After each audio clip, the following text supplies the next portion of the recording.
Sometimes you have a day that changes your life forever. And sometimes you have a day that changes you forever.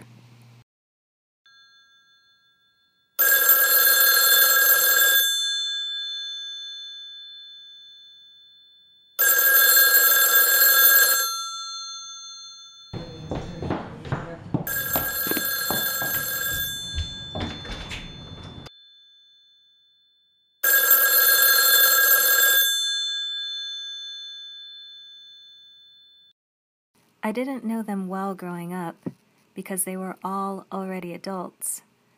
But this is what I did know. I knew I wanted to be an adventurer like my brother, love learning like my oldest sister, and laugh and love life like my second sister always did. And I remember long ago spending hours with my third sister, playing and having fun. And because of that, she was my favorite. But then, it all changed. When I turned about 5 years old, I remember my sister locking me in rooms, hitting me, and threatening me. I remember her stealing from my family. I remember her lying all the time. I remember her smiling and laughing when she hurt me and other people. It happened my freshman year in college. I was home visiting my parents like I did almost every weekend. Then the phone rang. It was my third sister. She'd gotten hurt, she was at the hospital, and needed my parents' help.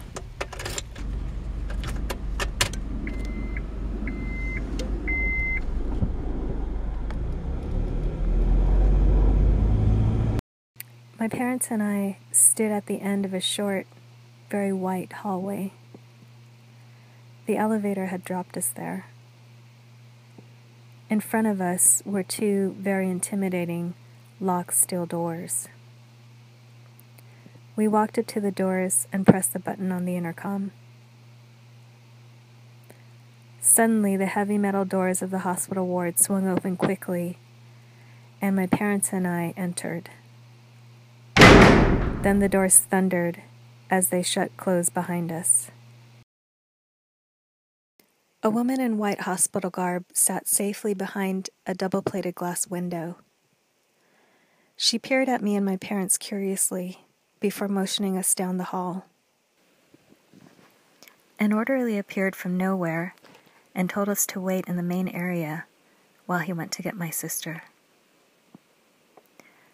As we walked deeper into the hospital ward, the first thing that hit me was the smell. Like the scent of treated meat gone bad, an odd, chemically altered body odor permeated the hallway. It was as though the groundskeeper was remiss in his duties. The patients were free to roam the halls, and my parents and I passed them as we walked deeper into the ward.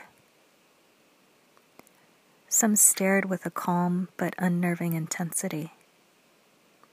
Others would suddenly burst out in a barrage of cursing and shouting. Still others sat in white straitjackets, slumped over in 60s-type diner chairs, with no expression at all. They each seemed like bodies without souls. Nurses in white sat with carts of white, looking at stacks of white. The shock of where we were was just beginning to sink in. My sister wasn't just in the hospital. She was in the psychiatric ward. There's really nothing that can ever prepare you for a moment like that. The majority of my life, I wished my sister could get what she deserved.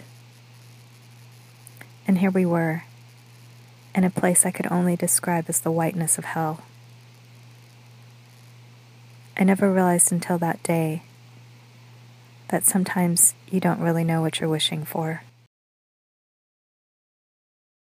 After about a minute, my sister came out. The four of us sat talking in the area near some of the sofas. My sister was happy to see us and in good spirits.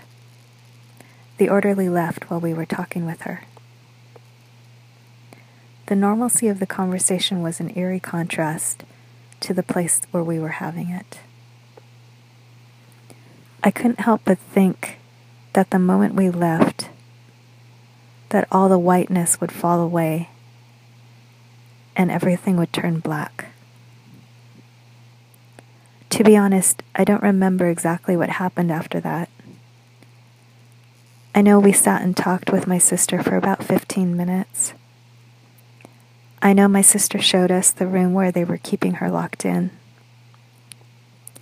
I know she began packing her things, believing she was leaving with us. I remember the male patients swarming around us. I remember my dad shouting at the staff to have her released. Then, I remember us leaving her there. I remember the orderly holding on to my sister as she struggled to get away. I remember hearing her screams. I remember walking through the zombie-like bodies back to the double steel doors. I remember turning away from her as she was dragged down the hall. I remember feeling as though my soul was being ripped from my body. I remember hearing the metal slam behind us and then click shut. I will never forget seeing the doors closing her in and locking her screaming into that godforsaken place. As much pain and hurt that she had caused me. That day I realized, as much as I had hated and despised my third sister, hell was not a place where I wanted anyone to live.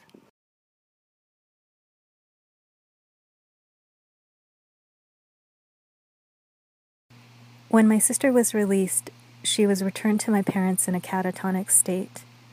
She couldn't speak, walk, feed herself, or even move unassisted. She spoke as though she had had a brain injury.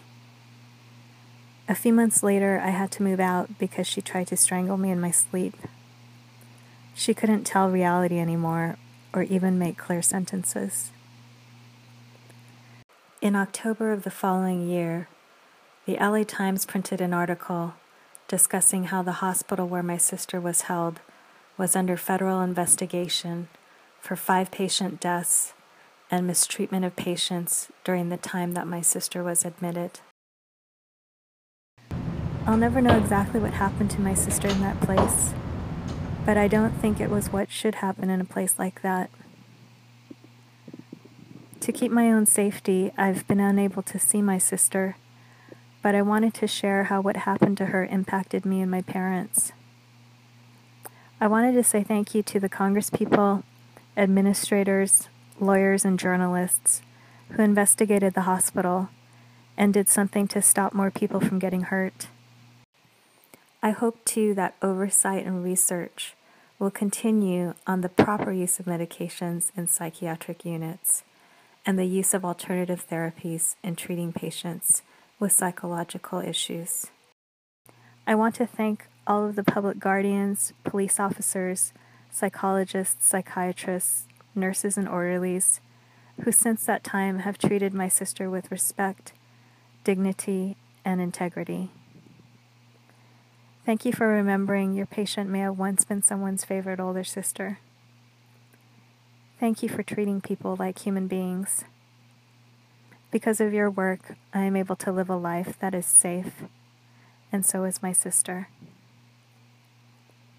These are my parents. They are no longer here, but their story is the same story as many parents across the country. They loved my sister so much. I saw them go through years and years of pain and difficult choices.